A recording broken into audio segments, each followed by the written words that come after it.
Hi everyone, Joe Adams here, U.S. immigration lawyer based in Los Angeles. Today we're going to meet Riccardo Frascari. Riccardo got his start on TV and singing in Italy before he moved to Buenos Aires to star in one of the biggest shows in South America. Now he's made the U.S. his home on a permanent basis, and I can't wait for you to meet him. Riccardo, thank you so much for joining us. Hey, Joe. You've had such an incredible career, and I think it's a really good idea for immigrants or people thinking about immigrating, people in the arts and entertainment industry, to really hear from people. So, you had an unusual journey. You started in Italy, you were born in Italy, you had a big adventure in South America, and then you made your way to the States. How did that happen for you? Okay, so, well, first of all, thank you for having me and for giving me this opportunity to talk about like my immigration journey with other people. As I said, I think it's important to share the stories with everyone. So, as you said before to me, like we can humanize it in a way. But yeah, so I had this kind of interesting journey in my life. I started obviously working as an actor in Italy, and then a couple of years ago, I got cast to play the lead character in this Nickelodeon Latin America project, and that led me to Miami. And so that was my first entrance in the United States, where I worked in Miami for 6 months, and I had my first O1 visa there. And so like I had a visa for 3 years, even though like I only worked in the States for like 6 months during that period of time. And then after that, I was able to pretty much travel all throughout like Latin America because of this show, because of press conferences, because of live performances. And then we shot second season in Bogota, Colombia, and that's when we started working together for my green card. And then also because of my relationship with my girlfriend, that she's American, we were just like trying to find a way to, not having to be separated all the time. So I wanted to be more in a legal status in the States. And I talked with you, and you convinced me that pretty much going for the green card was the best idea. So that's what I did. I think I've been lucky in a way, but also it's about like finding and figuring out what you need in order to get it, and like just don't throw shots in the air, like as try to gather as much as information as you can, and but yeah, it was pretty much this journey there. And now here in LA, I've been in LA for almost a year now. I can't believe it, the time's flying. And it's treating me amazing, apart from the weather that it's been kind of unusual. Miserable Yeah. today. Yeah. But, so that journey, you're a young man in Italy, and was there an inspirational teacher? Was there an acting class? What took you from just another kid growing up in Italy and to make you want to become a film and television star? When I was 12, 13, I started playing the guitar, and interestingly enough, at first my dream and my goal was to become a musician and a singer. And then when I was 18, I had an opportunity to shoot this movie in Italy. And so I met with this director, and that became also a really good friend of mine. And basically was with that experience that I fell in love with the craft of acting and television. And so, because before I wasn't really even like considering acting as, like as a professional, or it was not that, oh, I dreamed of being an actor, So I never did things as a young kid in theater or anything. It's something that literally got to me like later on when I was 18, pretty much. And so, but it hit me so hard that, I just wanted to pursue it. And I fell in love more and more with the craft, with, with everything that is involved in the creation of a movie. And then I was lucky enough to get an agent in Italy pretty young, right after the first movie, and he helped me a lot getting auditions, and he was the one that got me the audition for this Nickelodeon project.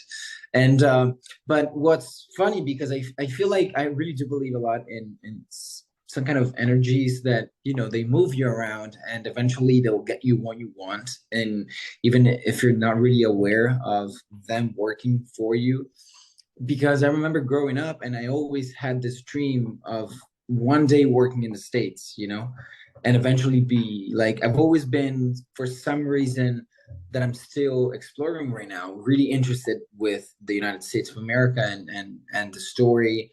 And so obviously the movie industry here, but especially the music, like, and everything. So I didn't know that eventually, like, if you would have told my 14 years old Ricardo that by 25 I would be like regularly living in the States, he pretty much wouldn't believe it. So yeah, I feel like whenever you want something and it's stuck inside of you, like, and you've had that desire, eventually things just happen to you. And I mean, and then obviously you got to take control of, of the situation and making the right decisions. But eventually life will give you what you need to achieve what you wanted and you always wanted. So, you had an unusual journey in that you were up and coming in Italy. You signed with a professional agent and manager, and then you got this sort of breakout role to move halfway around the world, not to the States, but to Argentina, and star in a kids show called Club 57, which had been around for a while and had different iterations. And then now you get to be the lead actor for 7 seasons in Club 57, and you get nominated for Kids' Choice Awards, and you sort of blow up on social media. You could have been satisfied with that level of career, and you could have taken that, all the way through the rest of your life if you wanted to. What made you say, hey, my life in Argentina or going back to Italy really isn't for me? What made you say, I want to make it happen in Los Angeles? It's funny that I was a lot more recognized or famous in South America than in my own country, because like, before Club 57 in Italy, I only had worked on one movie that was an indie movie, and very few other things. So it's not that I had a major breakthrough. But in, Latin America, I had the experience, the what it means to go to a hotel and, having fans outside waiting for you, and then, people like asking you for pictures and autograph when walking around the street just normally. Sure. So that's but so what really pushed me to come here was, well, first of all, as I said, like, love, obviously, like I needed to find a way to be like legal in this country and be able to live with my girlfriend and everything. So, but second of all, like, was art. I always knew that eventually I wanted to do something in the States, and like the way art and movies are made here, I think are unique, and there's a vast opportunity of jobs for, and everyone in Hollywood right now, it's becoming a lot more inclusive when it comes to like, even like giving opportunities to like Europeans and, even Latinos and everything. So I'm like, well, you know what? Like, well, maybe there's a stereotype of Italian in Hollywood, or what an Italian actor is like. Yeah. And maybe I'll break that, like, or I'll change it in a way. But it was a kind of a tough decision as well, because it was like going through, well, you're stepping from like this level to maybe a lower level for a little bit, because getting into Hollywood, I'm a no, like I was, especially a year ago when I got here, I didn't even have a manager here in LA. Yeah. So find like pretty much build everything up from zero. But it wasn't that hard, because obviously, like, I was lucky that with my credentials, it was pretty easy for me to find people that wanted to believe in me and wanted to work with me. So like, luckily that worked out pretty much very quickly, and I was able to like start auditioning really soon. And so far it worked out, because like it's been 8 months and I've already booked up major video game work here in LA. We booked a Super Bowl commercial, so things are moving. Wow. And yeah, so things are moving. So what was the Super Bowl commercial? I didn't catch it. it. Yeah, McDonald's. Yeah. Hey, you're doing the classic thing of of modesty. You know, hey, I took a big step back. Hey, it took me a while to get a manager, and here you are on the Super Bowl in a McDonald's commercial. It doesn't, you know, in terms of commercial work, it doesn't really get bigger than that. Yeah, So, yeah, yeah. but you know, I imagine along the way you had well-meaning friends and maybe family members say, "Hey, Ricardo, it's not going to happen. This isn't for you." You know, how did you deal with, and maybe internally, you know, maybe in your own mind you had some doubts. Like, how did you sort of process Oh, the people yeah. who might have said no, and even if that was you? So it's funny that you say that because actually it's more something that I go through personally rather than something that what people told me. Because like my family and especially my mom, my dad, and my brother, they've always been very, very supportive. And obviously, it's not that they were not happy, but they were, you know, sad to see me go. You know, because like before, I was always leaving the house, but for like a short period of time. You know, I would probably go uh Bogota or like Miami or whatever it was for like 2 months, 3 months, and then come back. And this time it's like more definitive, you know, like I'm moving, you know, like packing my bags and well, I'll see you in a year or whatever. Like, or I'll see you when I have a chance to go back. Um, but they've always been very supportive. They just said like, just don't, you know, just don't be stupid. Like if you're gonna go, just go and do things smart, you know, and work and study. Don't waste money. Don't waste time doing things that are not useful. And but that kind of doubt of, and I had that question even like a couple of weeks ago, like where one day I was walking and I was wondering, well, you know what, like did I really make the good decision? You know, did I really took the right step forward?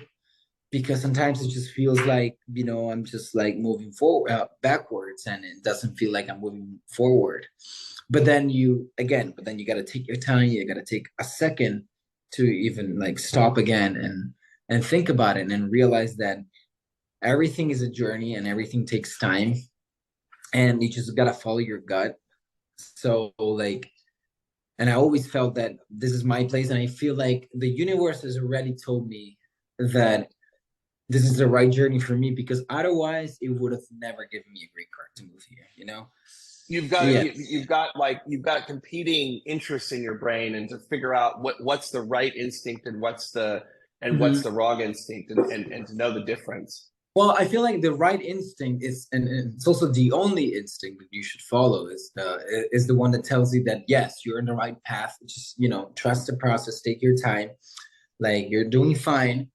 But obviously, then sometimes I feel like the other kind of bad instinct comes up, especially because like sometimes you just really miss your home, or you really miss Sure. your friends and your family and your old lifestyle, and it's kind of that withdrawal like kind of side effect in a way. And that's what I call them. You know, like when you know when you're not having that for a long time, then you start like craving it, and then all these kind of negative thoughts start bubbling into your head and, you know, twisting your mind.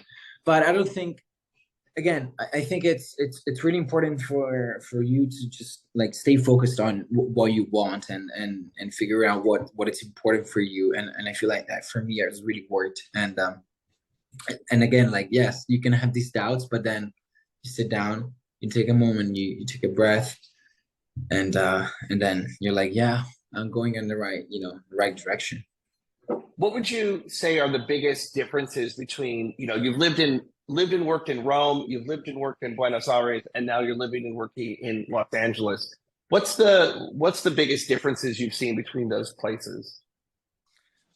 I would say that with every place in the world, obviously the major difference is the lifestyle and the rhythm of people.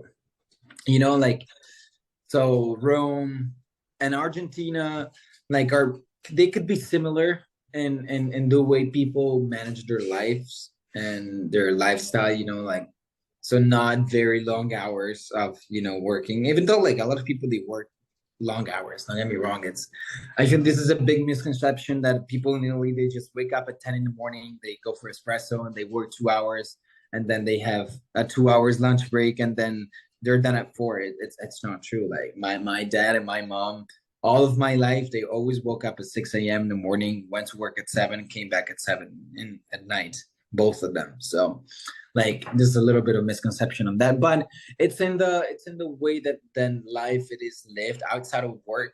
Like I feel like for some reason, especially in Argentina and Italy, it is kind of easier to make friends and to have some sort of healthy social lifestyle, you know. Even though people here so far, I gotta admit, have been really nice. Like so far, people here in Los Angeles, like it's really difficult for me to be like, oh wow, that person was really really rude, or like you know you find someone that's just giving you bad energy. It didn't really happen to me. What really shocked me about the US and that was like my first big cultural shock was the distances. When I moved to LA with my girlfriend from Miami, we drove the car. So we took the car and we did the road trip from Miami to Los Angeles. That's And we very did pretty ambitious. much- I've never done that myself. yeah, it took us 5 days. No, yeah, 4 days, 3 nights. But because we were driving like 12 hours a day, like crazy, we just wanted to get here. But I remember Texas, for example. Texas was huge. Like we drove through Texas for like 1.5 days. And it's like, wow. And a lot of these, you know, like states, when you're driving through them, you realize like you're driving for 2 3 hours and there's nothing, you know, just nature, pure nature. And that was like, I love nature. So that's one thing that I really love. But it, like for a European, like to see that it's really like, it's like, you know, like going back 1,000 years, because like in Europe, nowhere you can be driving for 2 hours and not see anything, you know, like, Yeah. I mean, even if Yeah, you're I driving think for a lot of hours, Europeans it takes something like a cross country drive for people to kind of realize this is a really big country, just oh yeah, geographically big, and it's a very diverse country because you know the way things happen in say Miami are very different than how they happen in Texas versus Southern California. We're going to wrap up, but I wanted to just ask you if you were speaking to your younger self, you know, say someone in film school, what would be the best advice you could give that young person about how to pursue a life in TV and film? figure out if you're really passionate about it, if you love it, and if you do, why. Ask yourself why you are passionate about it, because that's gonna be like, once you know the why, then you know what's feeding you. You know, you know what is it that you need to keep going. And once you know the why, and then keep feeding that, you know, and try to feed your soul constantly with art. And when they say for young actors, just surround yourself with beauty, that's not random, you know, like go to plays, go to see plays, read books, interesting books, like literature books, listen to old music, all sorts of music, go to a museum, you know, just go to a bar, grab a coffee and watch people, and like write down 5 things that you see of every single character that you see. Like it's all about getting to know, like you're literally you as an actor, you're dissecting what is a human being, you know. In general, at least you're working with someone, you're working on some type of material, and that's gonna be better than be doing nothing. That's for sure. Ricardo, I'm really struck by your passion for the craft and your ability and appreciation for the risks you've taken over your career, and I can't wait to see what's coming next for you. Thank you. For the audience, I'll put a link to Ricardo's IMDb and his social media handles in the description. And I just can't thank you enough for taking the time to share. Thank you so much, Joe, and thank you so much for being there for me on this journey. I remember like all the long nights that I had, like gathering all the documents that you asked me for, and then like the burning weight for but we did it, and we got pretty lucky that because we did everything like in like I would say less than a year. It was challenging to do immigration law during the pandemic, but I think persistence, the willingness to accept that there's going to be some hitches along the way, that there's going to be we might have some setbacks, things might take longer than we hope, but to just keep at it, just like anything. It's like anything worthwhile. Oh, yeah. It's about persistence. 100%. All Thanks, right, Joe. Ricardo. Thank you so I really much. appreciate it.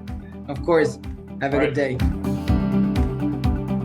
I hope you enjoyed that interview. We always learn something new from each of these different stories. If you'd like to learn more, I've written a book called Extraordinary Aliens, 12 People Who Pursued Wealth, Fame, and the American Dream. It's available on Amazon, so check it out.